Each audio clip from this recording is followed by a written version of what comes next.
자, 오늘 에코티 할 거고요. 거기 북3네요. 북3. 3 보시면 되고.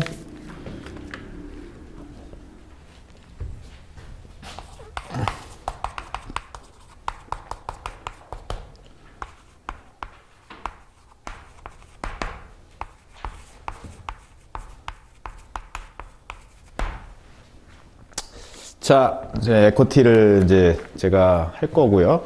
거기 이제 그 맨 앞 페이지 한번 보실래요? 이게 표지. 표지. 보면 이제 우리 시험 과목이 쭉 있죠? 그래서 여러분들 이제 CFA 프로그램에 들어오셨는데, CFA가 제가 볼 때는 뭐, 금융 투자 자격증 중에서는 제일 좋다. 그 밑에 과목을 보시면 알 수가 있죠. 과목을. 그래서 뭐, 자격증 같은 거 보면 사실은 이게 퀀트나 그 다음에 이제 이코노믹스나 그 다음에 파이낸셜 스테이트먼트나 그 다음에 뭐 증권은 이제 하는 게 있지만 이런 기본 과목들을 체계적으로 이렇게 그 공부하는 과정이 별로 없어요. 그래서 굉장히 이제 좋은 커리큘럼을 가지고 있고요. 그 다음에 이제 2, 3까지 이렇게 이제 여러분들이 하게 되는데, 어쨌든 레벨1은 이제 베이직 컨셉에 대해서 이제 공부를 하는 거고, 거기 에쿼티 인베스트먼트는 보시면 한 11에서 14% 정도 시험에 나온다고 되어 있죠? 그래서 이제 90문제씩 이제 풀게 될 때 180문제인데, 180문제가 전체 문제니까, 한 뭐 20문제 정도 나온다. 이렇게 그냥 여러분들 이해를 하시면 될 것 같습니다. 그 다음에 이게 처음 하시는지 어떤지 모르겠는데, 지금 이번부터 아마 커리큘럼 조금 바뀌었어요. 에쿼티가. 제가 볼 때는 굉장히 잘 바뀌긴 했어요. 기존 게 체계가 없었는데. 그래서 크게 이제 세 가지로 되어 있거든요. 첫 번째가 이제 에쿼티 오버뷰입니다. 그래서 이제 주식이 뭐냐. 주식의 이제 기본적인 개념에 대해서 좀 배우는 거고. 그 다음에 이제 두 번째가 이 에쿼티를 어떻게 이제 분석할 거냐. 이렇게 이제 돼 있고요. 그 다음에 이제 세 번째가 시장이에요, 시장. 우리가 주식이 뭔지 알았고, 그 다음에 분석했으면 실제 투자를 해야 되잖아요. 그쵸? 그러니까 주식을 사야 될 거 아니에요. 그래서 주식 시장하고, 그 다음에 이제 매매, 그 다음에 이제 주식 시장, 그러니까 인덱스. 그 다음에 이런 것들, 그런 것들에 대해서 이제 크게 이제 배우게 될 텐데, 기존에 보면은 이 어널리시스라고 하는 부분이, 기존에 이제 우리가 탑다운 어널리시스라고 하거든요. 그래서 탑다운이라고 해서 보통은 이제 뭐 주식 분석하라고 하면 이제 경제 분석하고, 그 다음에 이제 산업 분석하고, 기업 분석하고, 밸류에이션 이렇게. 기존에 이렇게 돼 있었어요. 그래서 경제는 뭐 이코노믹스가 따로 있으니까, 그럼 거기서 이제 배우는 거고, 산업, 기업, 밸류에이션에서 이 기업 분석의 핵심은 사실은 재무제표에 있거든요. 재무제표에 있습니다. 그래서 FS 분석이 있고, 그 다음에 난 FS 분석이 있어요. 이게 이제 기업의 뭐 컴패러티브 스트래티지, 그러니까 경쟁력 분석 뭐 이런 것들, 그러니까 숫자로 분석할 수 없는 것들, 그런 것들에 대한 얘기인데, 이건 이제 FS 과목에서 배우니까 얘에 대해서 배우는 겁니다. 그래서 산업 분석, 그 다음에 그 난 FS 분석, 그 다음에 밸류에이션 이렇게 이제 구성이 되어 있고요. 이 과정이 기존에는 아예 이렇게 되어 있었는데 지금 이 산업 분석 내용이 좀 바뀌었어요. 산업 분석 내용이 바뀌어서 이 부분이 좀 체계적으로 바뀌었더라고요. 기존에는 좀 너무 중구난방이라서 제가 이제 강의하면서도 그냥 시험 문제 몇 개 정도 찍어주는 형태로 진행이 됐는데 제가 볼 때는 좀 체계적으로 바뀐 것 같아요. 결국 이제 밸류에이션을 하려면 뭐 A 기업이 있다라고 하면 그 기업의 현재를 분석을 하고, 그 다음에 결국은 밸류에이션 하려면 그 기업의 미래 그 현금 흐름을 얼마 창출할지를 예측을 해야 되거든요.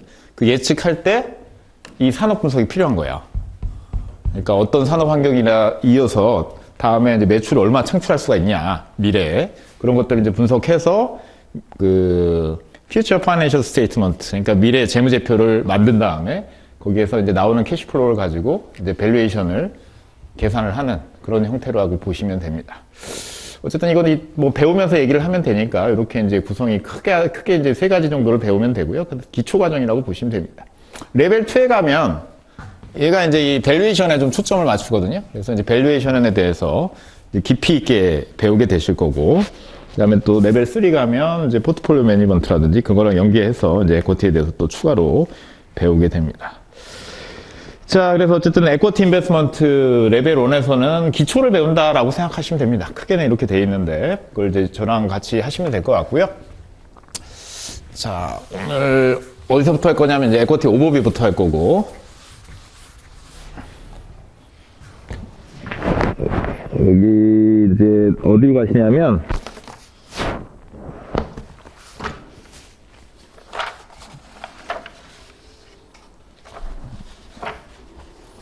페이지 어디로 가시냐면 309페이지로 가보면 되겠어요. 309페이지.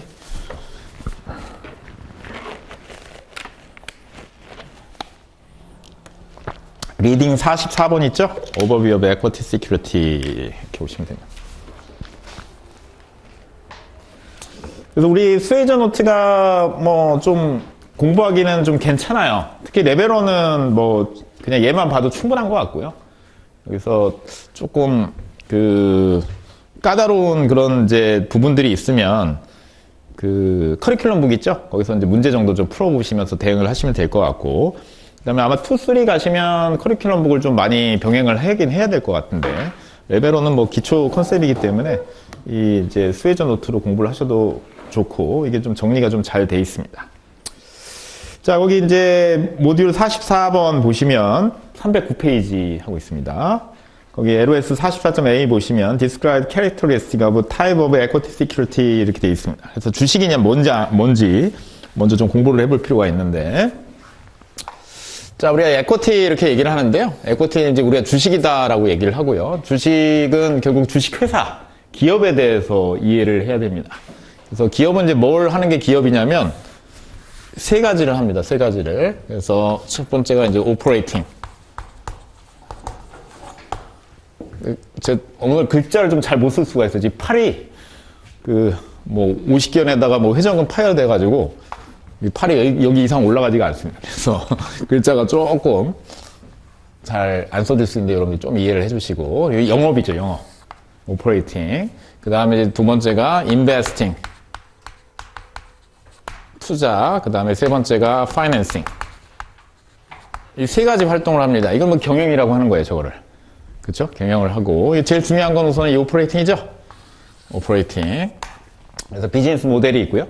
기업이라고 하면. 그 비즈니스 모델에서 뭘 만들어내냐면, 레버뉴, 매출을 만들어내죠. 뭐, 세일즈라고도 하고도. 이렇게. 제가 인상 찡그리는 건 아파서 그런 거예요? 여러분들이 미워서 그런 게 아니라. 자, 이게 매출을 만들어내는 겁니다. 그래서 가격이 있고, 뭐 몇 개를 파냐. 여기서 이제 매출이 만들어지게 됩니다. 이게 가장 중요한 이제 활동이고요. 여기서 이제 돈을 벌게 되는데, 이 돈이 이제 회사가 다 가져갈 수 있는 건 아니죠. 그래서 뭐가 있습니까? 원가가 있죠. 매출 원가, COGS. 그죠? 코스트 오브 솔드라고 얘기를 하고, 그 다음에 세일즈 앤 어드민, 그래서 판매비나 뭐 관리비, 또 이런 또 비용들이 있습니다. 이런 걸 이제 빼게 되면 이제 뭐가 남냐면 우리가 오퍼레이팅 프로핏이라고 해서 영업이익이라는 게 남죠. 그렇죠? 영업이익이라는 게. 그 다음에 기업은 기본적으로 이 파이낸싱이라는 게 있어서 뭐가 있냐면 이자라는 게 또 비용이 발생하거든요. 그래서 이자를 이렇게 빼주고, 그 다음에 또 돈을 벌면 항상 또 정부에다 뭘 내야 됩니까? 세금을 내야 되겠죠. 그렇죠? 그래서 이렇게 빼게 되면 net income, 당기순이익이라는 게 이제 나오게 되죠. 그렇죠? 자, 이 당기순이익을 우리가 이제 다른 말로 뭐라고 하냐면 shareholders income, 이걸 이제 주주이익이다라고 얘기를 합니다. 왜 주주이익이냐면 여기서 뭐가 나가냐면 이제 배당, 디비던드를 줄 수 있어요. 배당. 그렇죠. 근데 보통은 이제 이익이 나면 전부 다 배당을 하지 않고요. 일부만 배당을 하고 일부는 유보를 해서 또 쌓아놓게 되죠. 그렇죠. 그렇게 해서 또 그 자금을 가지고 또 투자를 하게 됩니다. 이게 이제 영업활동이고요. 영업활동이고. 자, 그러면 이제 투자활동은 결국 뭐냐면 이걸 이제 많이 창출하려면 결국 얘를 창출해야 되는데, 얘를 창출하려면 투자를 해야 돼요. 그죠? 그래서 투자라고 하는 것들은 이제 어떻게 투자가 있냐라고 그러면 account receivable, 매출 채권이라는 게 있고, 그 다음에 인벤토리. 재고자산이라는 것도 투자고요. 그 다음에 PPN이라고 그러죠. Property, Plant and Equipment. 이거 FS에 가면 또 다 배울 겁니다. 그죠? 이런 이제 CapEx 투자 같은 게 있고, 공장 같은 거 짓는 게 있고, 그 다음에 Intangible Assets. 무형자산 투자. 연구개발하고 뭐 이런 것들. 그쵸? 그래서 이런 것들을 이제 투자를 해요. 투자를 한다는 건 뭐냐면 돈을 쓴다는 얘기고요. 그죠? 그 돈을 쓰려면 뭐가 필요하냐면 파이낸싱이 필요하게 됩니다. 그래서 부채로 파이낸싱 할 수도 있고, 그 다음에 자본으로 이렇게 파이낸싱, 에쿼티로 파이낸싱을 할 수도 있죠. 그래서 이 투자를 가지고 결국은 매출을 창출하고, 거기서 이익이 나면 이제 주주한테 또 이자도 주고 배당도 주는 구조로 가게 돼 있습니다. 그래서 이제 부채도 크게 이제 두 가지가 있습니다. 어떤 부채가 있냐라고 하면 이제 어카운트 페이어블 같은 그 서플라이어한테 파이낸싱을 하는 방법이 있어요. 그래서 재고자산을 사올 때 외상으로 갖고 오는 거죠. 투자를 해야 되는데 돈이 필요하잖아요. 그 돈을 내가 내지 않고 외상으로 가져오는 거예요. 얘한테 파이낸싱 하는 건 똑같은 거죠. 그죠? 그 다음에 이제 아예 진짜로 은행 가서 돈을 빌려오는 겁니다. borrowing. 아니면 본드 발행하는 거 있죠? 채권 발행하는 거, 이런 거 이자 주는 거, 이런 것들이 전부 다 이제 부채. 이렇게 되는 거고. 그 다음에 이제 자본으로 파이낸싱 한다는 건 뭐냐면 주주들한테 주식을 주고요. 자금을 조달하는 거죠. 그쵸? 대가로 뭘 주는 거예요? 배당을 주고 나중에 이익이 많이 나게 되면, 그죠? 이자 갚고 이익 나는 거를 공유를 하는 겁니다. 그래서 이게 이 주주한테 이제 파이낸싱 하면 뭐라고 하냐면 직접 paid in capital. 주주가 직접 주식을 받고 회사에다가 돈을 쏘게 되면, 증자한다고 그러죠? 이렇게 하게 되면 이걸 paid in capital이라고 하는데, 직접 주주가 이제 되는 거고요. 이것도 이제 자본 중에 하나고, 그 다음에 여기서 이익 생긴 거 있죠? 이 주주이익이라고 했는데, 여기서 이제 배당을 주고 남은 건 갖다 쌓아놓습니다. 그걸 뭐라고 해요? retained earning이라고 하죠. 이거 누구 거예요, 이거? 주주 거죠? 주주 겁니다. 원래 주주이익인데 전부 다 배당하지 않고 내부에다 유보해 놓은 겁니다. 그 다음에 얘는 이것도 주주 거죠. 주주가 직접 출자한 거예요. 그죠? 나중에 이제 그만큼 지분을 주주가 가져가게 되는 겁니다. 자, 그래서 이게 이제 인베스팅이고요. 이게 이제 파이낸싱. 이게 기업 경영이죠. 그죠? 그래서 자금 조달해서 투자하고, 투자해서 매출을 만들어내고, 그래서 이익이 나오고, 이익 중에서 배당 주고, 일부를 또 여기다 재투자하고, 또 투자하고, 이 과정이 이제 기업 경영이라고 볼 수가 있습니다. 그 중에서 이제 주주는 파이낸싱 할 때 채권자가 아니라, 그러니까 지분 투자자로 이제 출자를 하는 게 이제 주주죠. 그래서 여기서 이제 우리가 이 출자를 할 때 우선주, 프리퍼드 스탁에 출자를 할 수도 있고요. 그 다음에 커먼 스탁, 보통주에 출자를 할 수도 있습니다. 차이는 뭐예요? 권리가 다른 거죠? 그래서 프리퍼드 스탁은 배당에 이제 우선권이 있는 거고요. 그 다음에 의결권이 없습니다, 보통. 그 다음에 이제 커먼 스탁은 배당은 우선주보다는 후순위지만 이제 의결권을 가지고 있고, 주총에서 보팅 라이트를 가지고 중요한 의사결정을 하게 되는 거고요. 그 다음에 우선주 배당을 이자 주고, 이자가 최우선순위, 그 다음에 우선주 배당 주고 남는 이익이 있으면 잔여이익이라고 그러죠. 리시주얼 인컴에 대해서 전체에 대해서 권리를 가지게 됩니다. 그러니까 보통 주주는 사실은 대박이 나든지 쪽박이 나든지 둘 중에 하나죠. 그래서 이익을 많이 내면 그걸 다 가져갈 수 있는 거고, 하이 리스크 하이 리턴입니다. 그 다음에 이익이 이자 줄 정도만 이익이 난다고 하면 채권자만 이자 주고 아예 가져갈 게 없는 거죠. 그 다음에 이자 주고도 조금 남으면 우선주 배당 주고 나면 아예 또 아예 배당 줄 돈도 없을 수도 있습니다. 그래서 하이 리스크 하이 리턴의 어떤 성격을 갖는다라고 보시면 됩니다. 자, 그래서 이 주주 에쿼티에 이제 출자한 사람들을 이제 주주라고 하고요. 그 주주가 이제 받는 거를 납입 자본에 대한 대가로, paid in capital에 대한 대가로 받는 게 이제 common shares, 그 다음에 우선주로 받으면 preferred stock, preferred shares 이렇게 얘기를 하는 겁니다. 여기 LOS 48.A 보시면 저희 common shares 밑줄 한번 쳐보시고요. 자, 그래서 마지막 줄에 보시면 ownership interest다 이렇게 돼 있죠. 오너십 인트레스트다. 그래서 그 소유 지분을 이제 가져간다라고 보시면 되겠습니다. 그래서 두 번째 줄에 보시면 residual claim이다라고 되어 있습니다. 잔여 이익, 그래서 debt holder, 그 다음에 preferred stockholder. 그래서 채권자하고 우선주가 선순위가 되고, 그 다음에 잔여 이익을 가져가는 구조가 됩니다. 그래서 이익이 많이 나면 엄청나게 주가가 오르는 거고, 이익이 안 나면 뭐 가져갈 게 없는 거죠. 결론적으로는. 자, 그 다음에 이제 청산할 때도 여기는 뭐 또 다른 자산들 이렇게 있겠죠? 회사가 이제 만약에 문 닫는다라고 하면 이 자산 팔아서 채권자 먼저 가져가고 남는 잔여 에셋을 가져가게 됩니다. 그래서 보통은 이 에코티를 다른 말로 뭐라고 하기도 하냐면 넷에셋이라고 하기도 하죠. 자산에서 부채 빼고 남는 순자산, 이게 이제 자본의 의미를 갖기도 합니다. 자, 그래서 그렇게 보시면 되겠고요. 그 다음에 배당받을 권리가 있는데, 배당은 이자처럼 의무예요? 아니에요? 아니죠? 그렇죠. 그래서 배당은 이자처럼 의무가 아닙니다. 이렇게 보시면 되겠고요. 그리고 거기 굵은 글씨로 보면 프락스라는 표현이 있죠? 밑줄 한번 쳐보시면. 자, 이게 무슨 뜻이에요? 우리가 위임장이라고 얘기를 하죠.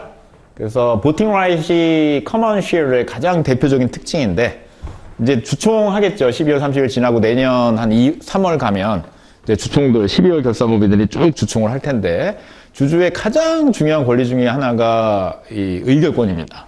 특히 이제 경영권 분쟁이 있는 기업들, 지금 경영권 분쟁이 있을 만한 기업들이 몇 개 있거든요. 지금 뭐 K 기업이라든지 뭐 이런 기업들이 있는데, 그 이제 보통은 이 경영권 분쟁이 있으면 주가가 보통은 오르죠. 그렇죠? 보통 오르게 됩니다. 이 의결권 가치가 커지기 때문에 이 의결권을 확보하기 위해서 막 이제 가격 불문하고 주식을 사기도 하고 그렇게 되기 때문에 보통 주가가 오르게 되는데, 그 이제 권리를 행사하는 건데, 내가 직접 참석을 못하면 이 위임장을 써주는 방법이 있습니다. 그걸 이제 프락시다라고 얘기를 합니다. 요즘에 보면은 기업들이요, 감사 선임이나 이런 것들을 할 때 그 대주주 의결권을 좀 제한하는 기업들이 있거든요. 감사위원회 같은 그런 기구가 있는 경우에는 대주주가 만약에 30%를 갖고 있어도 3%까지밖에 권리를 행사 못해요. 그럼 감사를 선임할 때는 대주주 입맛대로 감사를 선임하면 견제가 안 된다고 해서 이렇게 최대주주 의결권을 제한을 해놨어요. 그러면 이제 어쨌든 경영권 최대주주 입장에서는 뭐 날 감시한다고 하는데 나랑 좀 잘 아는 사람을 선임하면 더 좋을 거 아니에요. 근데 3%밖에는 의결권을 행사 못하니까 기존 이제 주주들한테, 그러니까 이제 내가 선임한 사람을 그 뽑을 수 있게 그 표를 이제 모으러 다니고 하는 그런 행동도 하거든요. 그 위임장 써달라고. 그래서 선물도 들고 다니고 뭐 그런 경우들도 있습니다. 예전에도 뭐 모기업에서 수박 들고 다녔다는 얘기가 있는데, 뭐 그런 것들을 생각해 보시면 됩니다. 그래서 그런 중요한 의사결정이 있을 때는 이런 이제 의결권의 가치가 커지게 되고 그 위임장을 받는 그런 대행기구들도 생기고 그렇게 됩니다. 자, 그 다음에 이제 어쨌든 이 투표를 할 때 스태튜토리 보팅 시스템이라는 게 있고요. 그 다음에 큐뮬러티브 보팅 시스템이라고 하는 게 있습니다. 그래서 스태튜토리 보팅 시스템을 우리가 1주 1의결이다 보시면 돼요. 한 주에 대해서 하나의 의사결정을 한다 이렇게 보시면 되고, 그 다음에 큐뮬러티브 보팅 시스템을 우리가 집중 투표다라고 얘기를 한다라고 보시면 되겠습니다. 이 차이는 뭐냐면 예를 들면 이런 거예요. 전체가 100주인데 70주를 대주주가 들고 있고요. 30주를 이제 소액주주가 들고 있다라고 보죠. 그죠? 그 다음에 우리가 의사결정을 할 때는 그러니까 이제 디렉터라고 그러죠. 이사진 선임할 때 한 명 한 명 있잖아요. 이사들 한 명 한 명이 전부 다 의결사항이에요. 그러니까 사회 이사 후보 한 명이 오면 그 한 명을 투표해갖고 선임하고, 두 번째 오면 두 번째 선임하고, 세 번째 오면 세 번째 선임하고 이렇게 하는 겁니다. 이해되셨어요? 근데 이제 만약에 대주주가 70%니까 당연히 대주주가 원하는 이사진이 보드 오브 디렉터 이사회에 많이 선임되는 게 당연하죠. 그렇지만 만약에 10명을 뽑는다고 했을 때 10명이 전부 다 이 사람들이 원하는 사람들만 뽑는 건 또 문제가 있어요, 사실은. 어쨌든 7, 7명이 뽑히고 3명은 여기서 뽑는 게 맞을 수 있거든요. 그렇지만 이사회에서 어쨌든 7명이니까 대주주 의견대로 대부분 의사결정은 이루어질 겁니다. 근데 10대 0은 아니지 않냐. 그쵸? 그래서 표 하나당 하나씩 행사하면 얘가 무조건 다 이길 수밖에 없어서 얘가 원하는 사람이 10명 뽑힐 수밖에 없습니다. 한 명이 올라가고 7대 3, 한 명이 올라가고 7대 3 이렇게 될 거 아니에요. 그쵸? 그래서 이걸 이제 막으려고 생겨난 제도가 뭐냐면 큐뮬러티브 보팅 시스템이에요. 그죠? 그래서 만약에 10명 뽑는다라고 하면 이게 10번 할 거니까 곱하기 10 해서 의결권을 주는 거죠, 이렇게. 이게 700개, 여기 300개. 그럼 여기 사람들은 이제 어떻게 하면 되냐면 300개잖아요. 그죠? 300개를 10명한테 나누는 게 아니라 내가 원하는 사람 3명한테 100, 100씩 몰아주는 거지. 그럼 3명은 무조건 뽑히고 나머지는 투표 안 하는 겁니다. 그러면 7대 3으로 뽑히겠죠? 이게 이제 집중 투표제라고 보시면 됩니다. 자, 그래서 뭐, 원리는 뭐 그렇게 어렵지 않습니다. 그래서 거기 이제 마지막 309페이지 마지막 4줄을 보시면 뒤에 Cumulative voting makes it possible for minority shareholder. 그러니까 소액주주가 to have more proportional representation on the board. 그래서 이사회에 자기 지분율만큼 30%면 3명을 뽑을 수 있게 만들어준다. 이런 얘기죠. 집중투표를 하게 되면. 자, 한번 넘어가 보시고요. 그래서 레벨 1에서는 용어 정리도 좀 잘 해야 됩니다. 그냥 용어 물어보는 것도 나오기 때문에. 자, 그 다음에 이제 우선주.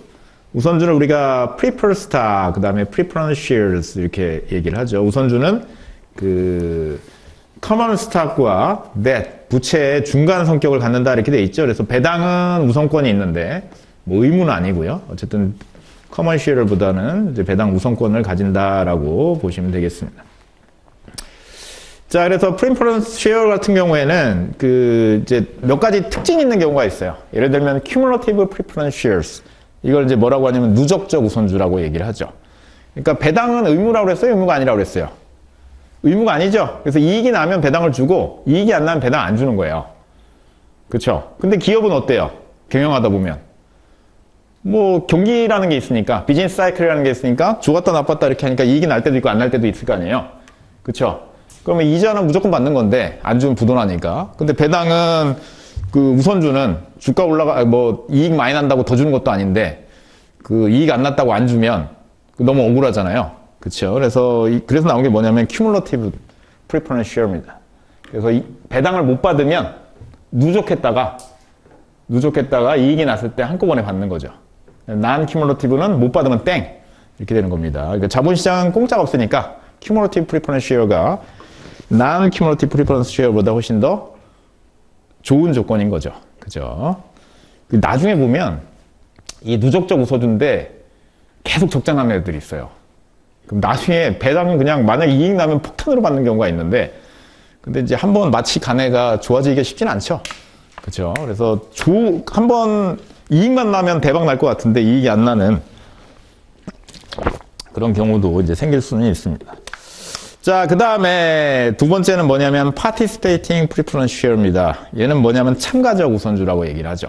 이건 뭐냐면 그 이익이 대박 났을 때 이익에 비례해 가지고 배당을 좀 추가적으로 더 받는 겁니다. 그래서 핵심 키워드는 뭐예요? 다음 줄에 extra dividend죠. 추가 배당을 받을 수 있는. 그러니까 보통은 이제 우선주가 배당률이 정해져 있거든요. 그러니까 액면이 예를 들면 $100라고 하면 파의 5%. 그럼 5달러씩 그냥 받는 거예요, 매년. 그치, 일정에 5달러. 그러니까 이익이 많이 나든 적게 나든. 그죠? 근데 이익이 많이 나면 좀 뭐 추가적으로 더 비례해서 받을 수 있게 이런 게 이제 파티스페이팅이라고 보면 되고요. 우리나라의 우선주가 대부분 파티스페이팅이에요. 그러니까 그 배당을 상승시키면 대부분 우선주도 같이 상승하는 편입니다. 그래서 제가 이제 많이 이제 추천하는 것 중에 하나가 현대차 주식을 이제 사는 방법도 있는데 현대차 우선주도 괜찮다 이런 얘기죠. 그래서 현대차 주식이 현재 아마 18만 원 정도 할 겁니다. 한 주에. 근데 현대차 우선주 같은 게 우선주가 세 가지가 있긴 있는데 지금 제가 보니까 한 11만 원이 안 되거든요. 이렇게. 근데 배당을 보통은 비례로 계속 참가적으로 주기 때문에 배당이 똑같아요. 그러니까 예를 들면 7,000원 이렇게 주면 이렇게 7,000원 이렇게 주게 되면 18만 원 주고 7,000원 받는 것보다 11만 원에 사서 7,000원 받는 게 보통 얘는 또 50원 더 줘요. 우선주라고. 7,050원 좀 받을 거예요. 그러니까 배당 수익률이 훨씬 높죠. 물론 이제 의결권은 없습니다만. 근데 뭐 한 10주 들고 의결권 뭐 해봐야 뭐 하겠어요, 가서. 그죠? 그러니까 이제 배당 받는 것도 나쁘지 않죠. 제가 볼 때는 이 배당 투자도 굉장히 괜찮은 것 중에 하나입니다. 우리나라는 참 주식시장이 좀 어려운 것 중에 하나가 주식은 어떤 나라를 투자해야 돼요? 주식의 나라는 어떤 나라가 주식의 나라예요? 예? 그렇죠. 우리나라 그 의식주 중에 주가 미국은 주식이고요. 우리나라는 주택이거든요, 이게. 그래서 우리나라보다는 이제 미국이 제가 볼 때는 주식 투자하기는 훨씬 더 좋고요. 그러니까 이제 모든 게 주식에 초점이 맞춰져 있어. 그러니까 예를 들면 뭐 경기가 이제 침체가 올지 안 올지 모르겠는데 침체가 왔다. 그럼 미국 주식 폭락할 거 아니에요. 그렇죠. 그걸 이제 부양하는 어떤 정책으로 가고 우리나라는 부동산이 폭락하면 아마 부양 정책이 나올 거고 주식 폭락한다고 해서 뭐 공매도 금지 뭐 이 정도는 하는 것 같은데 뭐 엄청난 정책이 나오거나 그건 잘 모르겠어요. 그래서 제가 볼 때는 뭐 주식은 글로벌 중에 특히 미국이 이제 1순위인 것 같고 뭐 유럽도 상태가 별로 좋지 않고요. 일본도 왔다 갔다 합니다. 제가 볼 때는 이제 주식은 미국이 제일 뭐 장기적으로는 좋다라는 생각이 들고요. 경쟁력도 있고. 그다음에 이제 우리나라는 조금 갈 길이 좀 멀긴 한데 여기 촬영하고 있어서 좀 겁나긴 하는데 좀 갈 길이 멉니다. 이번에 보면은 이제 삼성전자가 주가가 좀 많이 떨어졌다 최근에 좀 올라가고 있는데 삼성전자가 이제 현재 주가가 많이 떨어진 이유는 뭐냐면 실적이 안 좋아서 그렇거든요. 그렇죠. 그러면 현대차도 뭐 상태가 안 좋은데 현대차는 그러면 왜 떨어졌냐라고 보면 실적이 좋아요. 근데 향후에 안 좋겠다 그래서 떨어지는 거예요. 그럼 지금 안 좋아도 떨어지고 향후에 안 좋아도 떨어지면 언제 오르는 거예요, 그러면? 예? 언제 오르는 거냐고. 현대차는 실적이 굉장히 좋거든요, 제가 보니까. 근데 향후에 안 좋아지겠지라고 해서 또 안 오르고, 그 안 좋으면 그냥 안 좋으니까 또 안 오르고, 그러니까 무조건 안 오른다 이런 얘기입니다, 지금. 그래서 지금 좀 걱정입니다. 그래서 배당 수익률이 아까 7, 8천 원씩 봤는데 11만 원이면 한 8%씩 나오거든요, 지금. 그러니까 이제 굉장히 좀 매력 있습니다. 저는 현재 현대차를 한 주도 보유하고 있지 않습니다. 요즘에 이거 뭐 어떤 가치 투자자가 이거 자기가 보유하고 있는 거를 얘기했다가 뭐 재판도 받고 막 그러신 것 같더라고 보니까. 저도 현재 보유하고 있지 않으나 향후에 보유할 수도 있고 팔 수도 있고 살 수도 있고 할 수 있으면 저는 이제 디스클레이머를 걸었으니까 뭐 하시고요. 알아서. 어쨌든 이제 요는 대한민국 증시가 조금 뭐 사실 매력이 좀 없긴 없는데 성장성도 많이 정차되고 최근에 좀 매력이 좀 떨어지긴 했는데 그거랑 상관없이 좀 저평가되어 있긴 있다. 그 말씀을 좀 한번 드리고 싶고요. 그 다음에 Convertible Preferential을 보시면 여기 이제 누적적 우선주, 누적적이네. 전환 우선주죠, 전환. 그러니까 여기 우선주는 뭔가 이렇게 옵션들이 좀 많이 있어요. 옵션들이. 그러니까 배당을 누적해서 받을 수 있는 옵션, 그 다음에 뭐 추가로 받을 수 있는 옵션을 뭐 넣는 경우도 있고, 그 다음에 전환 옵션. 이건 보통주로 전환하는 거겠죠? 전환 옵션을 넣는 경우도 있다. 그래서 우선주의 장점은 배당의 우선권이 있다는 거고요. 그 다음에 보통주의 장점은 이익이 크게 났을 때 대박 난다는 거죠. 그 두 가지를 다 가져갈 수 있게 해놓은 게 뭐냐면 Convertible Preferential죠. 평상시에는 우선주로 보통주보다 우위에 있다가 이 대박 날 것 같으면 보통주로 전환해서 엄청난 주가 상승을 같이 가져가는 거죠. 자, 그게 이제 Convertible Preferential다라고 보시면 됩니다. 자, 이런 이제 Convertible Preferential 같은 경우에는 전환 우선주 같은 경우에는 이게 아무 회사나 발행을 하진 않아요. 그렇죠? 이건 투자자한테 너무 좋죠. 투자자 입장에서는 보통주가 좋아요, 전환 우선주가 좋아요. 전환 우선주가 훨씬 좋죠. 그렇죠? 보통주보다 우선주보다 전환 우선주가 좋을 거 아니에요. 그렇죠? 근데 이제 누구는 안 좋냐면 기존 주주는 안 좋아. 그렇죠? 그래서 이게 주주도 내가 이미 주주인 주주가 있고요. 새로운 주주가 있고 다 이해관계가 다르거든요. 그죠? 그래서 보통은 이제 이 컨버터블 전환 우선주 같은 경우에는 기존 주주가 싫어하죠. 그렇죠? 나보다 더 좋은 거잖아요. 나 이미 주주인데.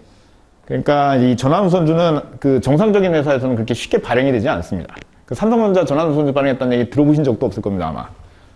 그렇죠? 그래서 보통 어떤 회사들이 합니까? 이렇게 죽나 저렇게 죽나 똑같은 경우에 기존 주주 입장에서 어차피 지금 망하면 그쵸 회사 망했다 어떻게 됩니까? 채권자가 선순위이기 때문에 이거 그냥 다 지워지는 거예요 이거. 그쵸? 그럼 자금 조달을 반드시 해야 한 번 더 기회가 있을 수 있다 이런 거죠. 그런 경우에 이제 그럼 자금 조달을 증자를 했더니 아무 투자 안 해. 근데 전환 우선주로 해줘 더 좋은 조건을 해줬더니 투자해주겠대. 그런 경우는 어떻게 해야 됩니까? 받아야죠. 그렇죠. 그래서 보통은 이제 벤처 캐피탈이나 뭐 재무적으로 조금 어려움이 있는 기업들, 그런 기업들이 이제 원활한 자금 조달을 위해서 하는 경우가 많죠. 자, 그런 얘기가 이제 마지막 세 줄에 나와 있습니다. 한번 읽어보시면 되겠고요. 그 다음에 LOS 44.B 보시면 difference in voting right and ownership characteristics among different equity class. 그래서 주식도 클래스가 있는 경우가 있다. 그래서 equity A, B 이런 식으로. 우리나라는 클래스가 있어요, 없어요? 우리나라는 보통주, 우선주 정도밖에 없고요. 우선주 중에서 아까 그 현대차 같은 경우 우선주가 3개나 있다고 했죠?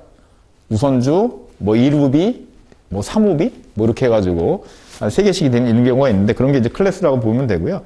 이 클래스, 에코티 클래스의 대표적인 게 이제 미국에는 좀 많습니다. 그 유명한 버크셔 해서웨이 보면 클래스 A가 몇 억씩 하죠? 5억인가 6억 할 거래요, 아마 한 주에. 예, 우리나라 강남 아파트는 참 5억이 아니구나. 서울 아파트 평균 가격 정도 한 주가 하는데 보니까 이제 클래스 B는 그거보다는 훨씬 가격이 낮아요. 최근에 이제 가격을 안 봐서 모르겠는데 그냥 몇십만 원 정도 수준입니다. 그래서 왜 그렇게 가격이 차이가 나냐라고 하면 갖고 있는 권리가 다르죠.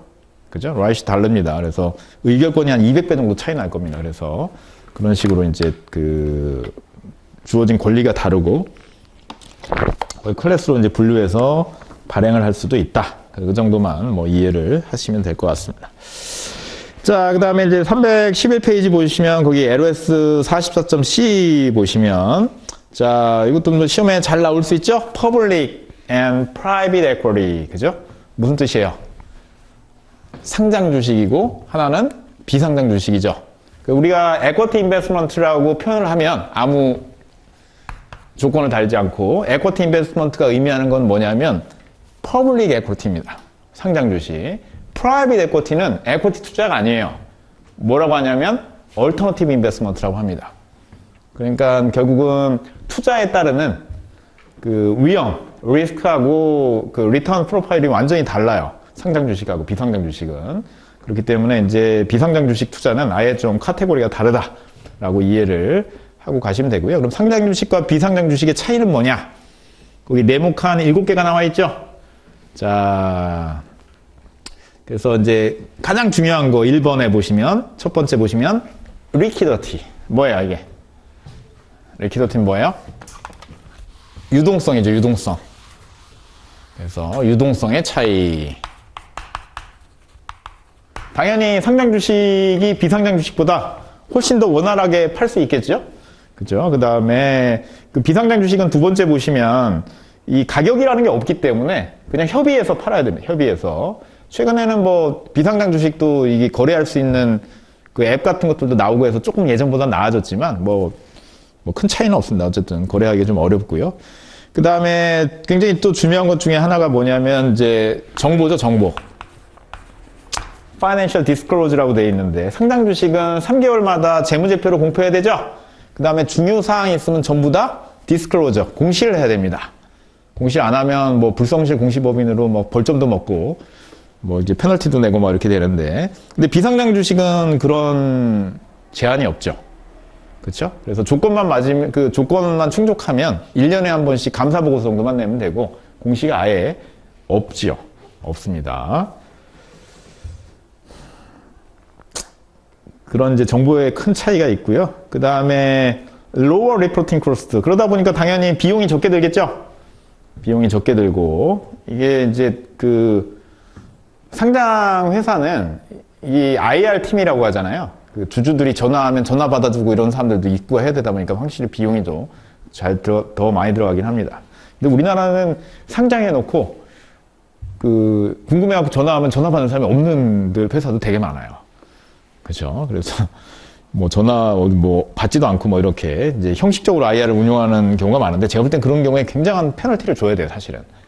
그건 좀 잘못된 거다 이런 생각이 듭니다.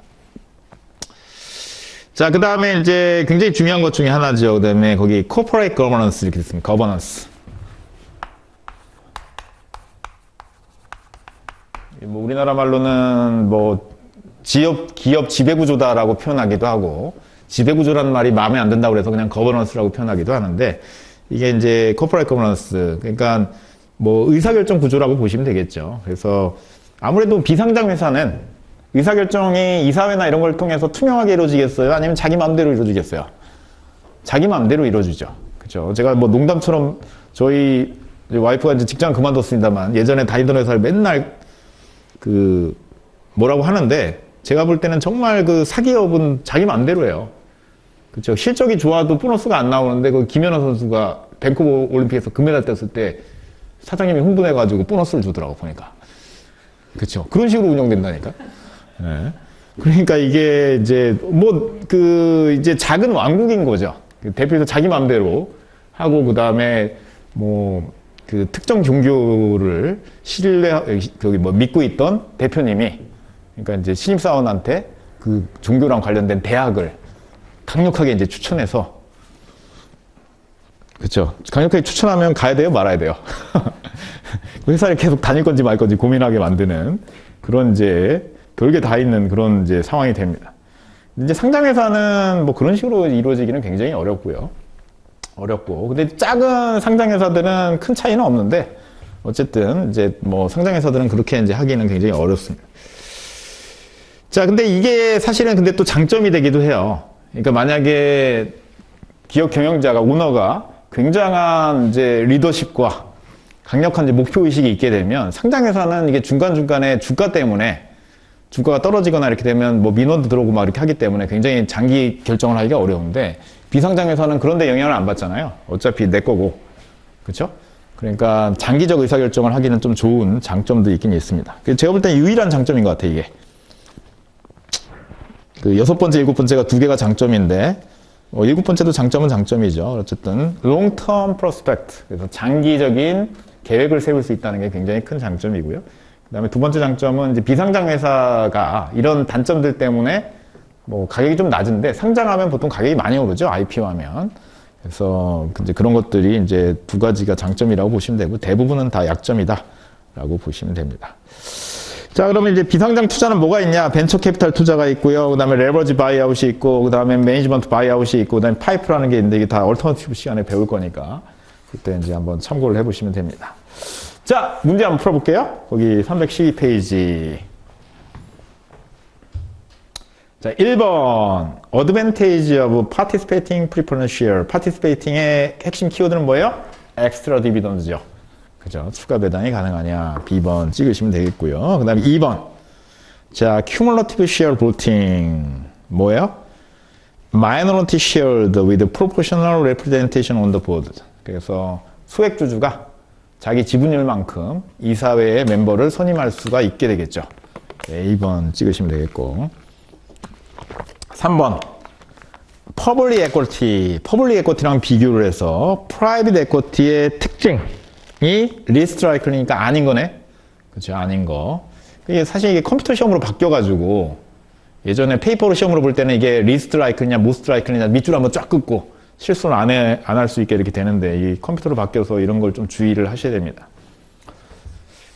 자, 리스트라이클리를 체크를 못하면 A번 그냥 찍고 넘어갈 수도 있죠. 그냥 그렇게. 당연히 리포팅 코스트가 더 낮게 발생하고, 프라이빗은. 그 다음에 코퍼레이트 거버넌스가 엉망이고, 그 다음에 세 번째는 로어 리턴이 아니라 하이어 리턴이어야 되겠죠. 프라이빗 에쿼티의 특징은 하이어 리턴이 되니까 C번이 정답이다라고 보시면 되겠습니다. 자, 이렇게 해가지고 이제 기초 중에 기초를 마무리를 하도록 하고, 우리 이제 이번에 커리큘럼도 바뀌어가지고 원래 수업 시간이 이렇게 모자르진 않았는데 시간이 모자랄 수가 있기 때문에 뭐 쉬는 시간 없이 계속 가야 됩니다. 50분 수업하고 이제 10분 쉬는 걸로 할 텐데요. 20분에 시작했으니까 조금 더 해보도록 하겠습니다. 그 LS 44.D 한번 읽어보세요. 뭐라고 되어 있는지.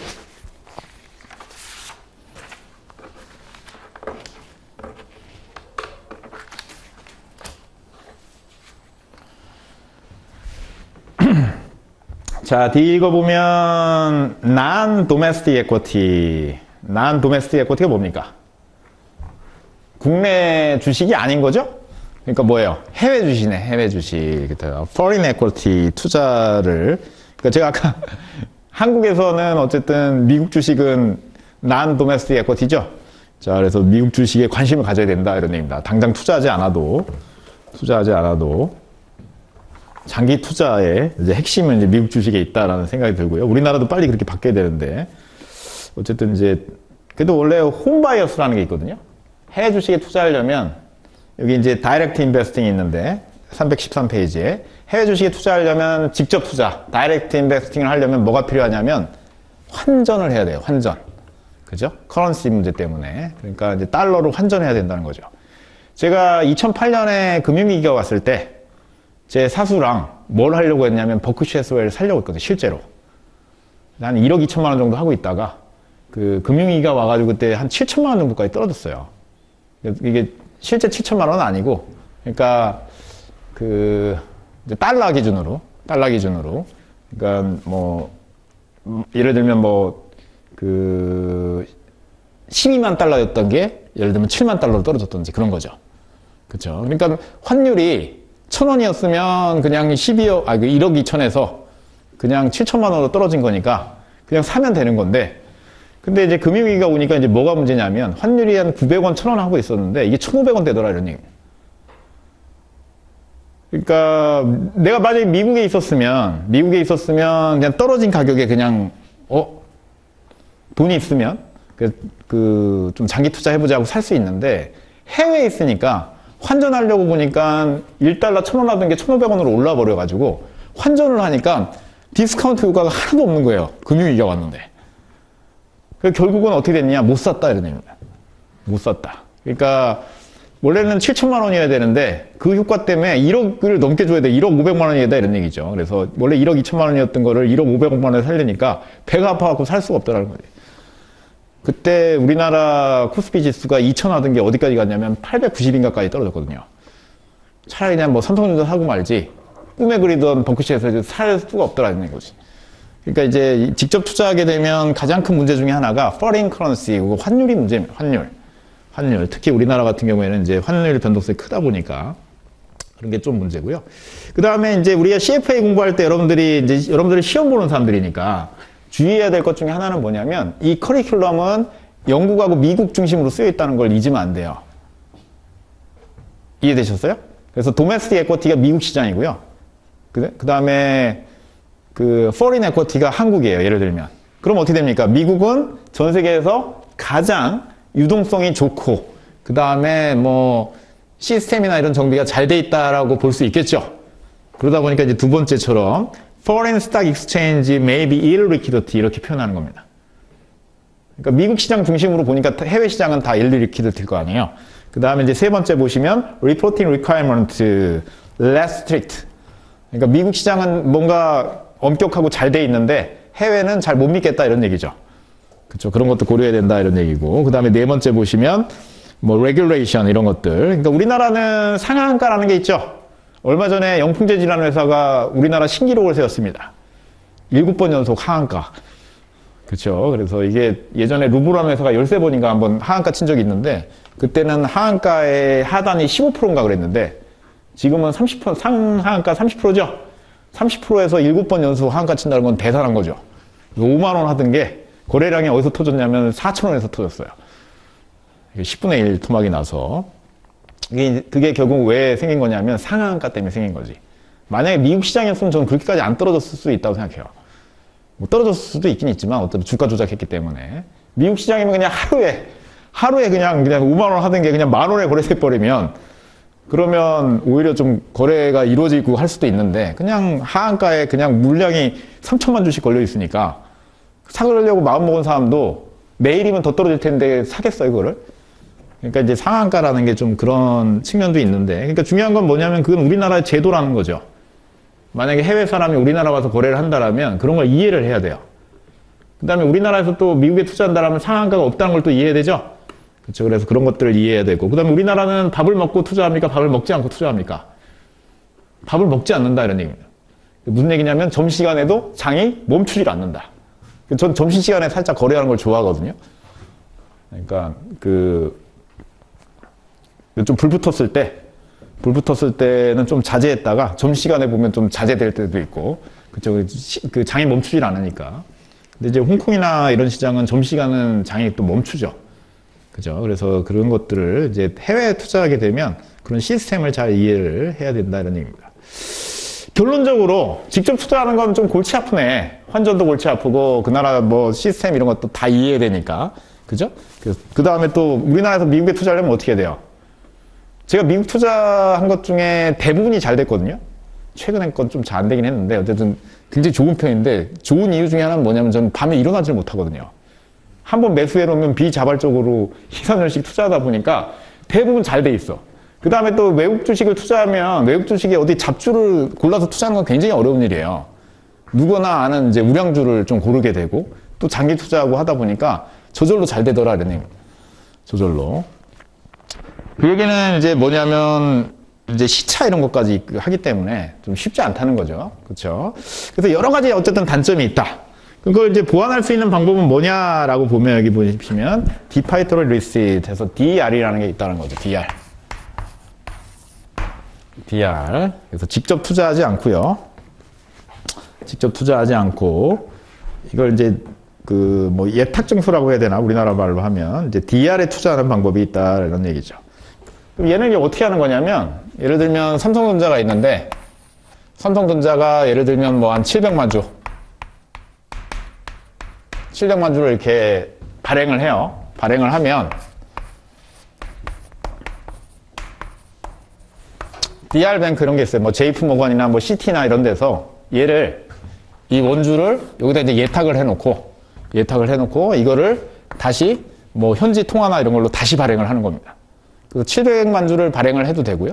아니면 뭐 곱하기 2에서 1400만 주를 해도 되고, 이렇게 예를 들면 뭐 1400만 주 곱하기 2에서 이런 식으로 이제 발행을 할 수도 있죠. 그리고 이거를 현지 통화, 뭐 예를 들면 뭐 달러로 할 수도 있고, 이런 식으로 이제 발행을 하는 겁니다. 그래서 얘는 이제 만약에 이 삼성전자는 한국에 상장돼 있지만, 이 DR뱅크가 예를 들면 JP모건인데, 얘를 만약에 이게 미국 시장 NYS에 이렇게 상장시켜 버린다. 그죠? 그렇게 되면 이제 미국에 있는 사람들 입장에서는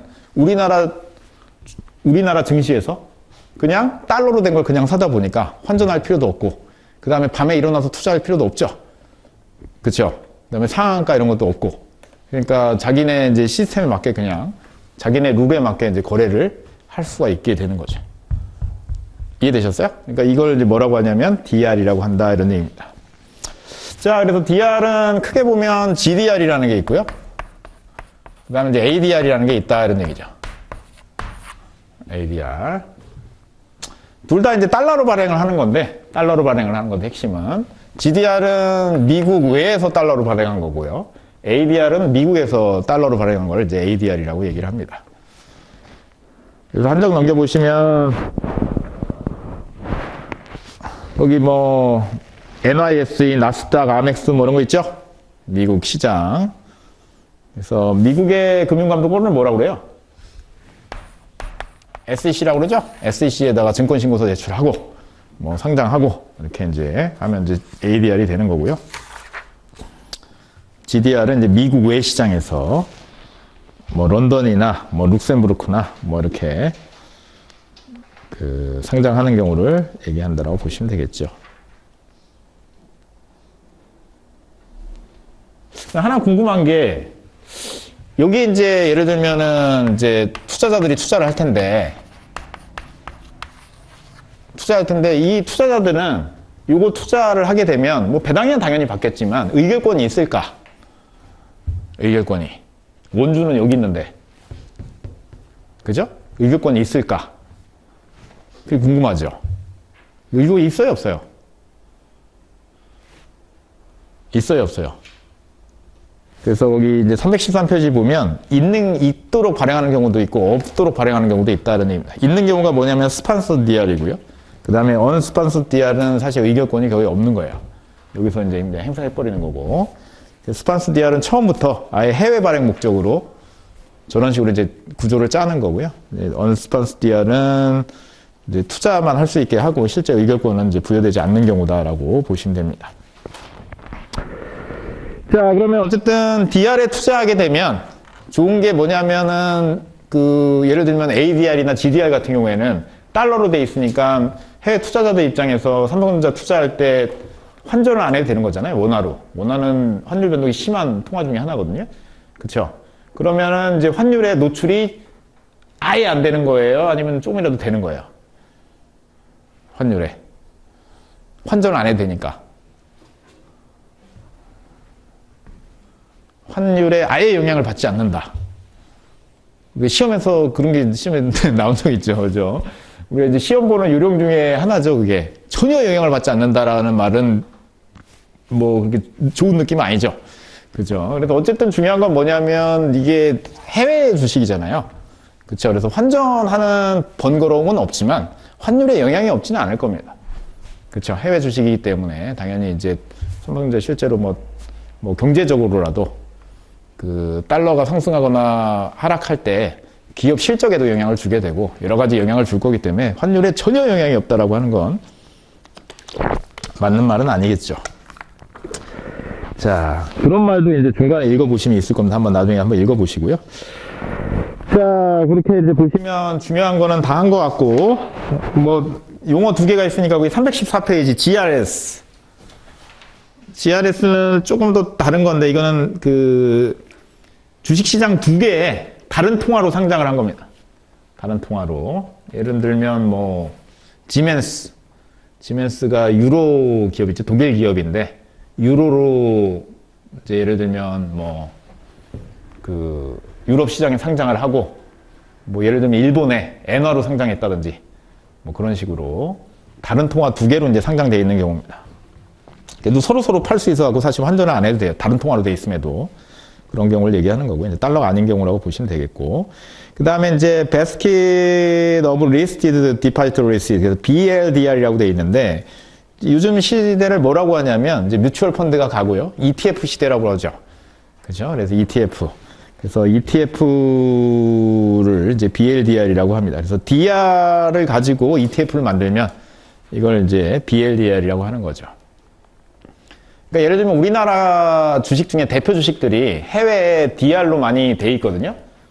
그렇죠? 그러면 이제 예를 들면 뭐 미국 투자자다. 그 입장에서 보면 한국 시장에 좀 포지션을 가져가고 싶다. 그럼 한국으로 직접 들어올 필요 없이 한국에서 발행한 예탁 증서들, 뭐, 예를 들면 뭐 삼성전자라든지 SK텔레콤이라든지 포스코라든지 KT라든지 그런 회사들 있잖아요. 그런 것들을 가지고, DR들을 가지고 그냥 ETF를 하나 만들어버리는 거예요. 그러면 이제 BLDR이 되는 거죠. 거꾸로 뭐 우리나라에서 뭐 브라질에다가 투자하고 싶다라고 하면 그런 것들로 뭐 ETF를 만들 수도 있고 그런 구조다라고 보시면 됩니다. 자, 요거는 이제 시험에 좀 잘 나오니까 해외 주식 투자한 거, GDR, ADR 구분하는 거, 용어, 스폰서 DR, 그 다음에 언스폰서 DR, 이런 거 용어들 잘 나오니까 한번 잘 구분해 보시고요. 자, 여기까지 하고 한 10분만 쉬었다가 314페이지부터 이어서 하도록 하겠습니다. 10분 쉬었다 하시죠?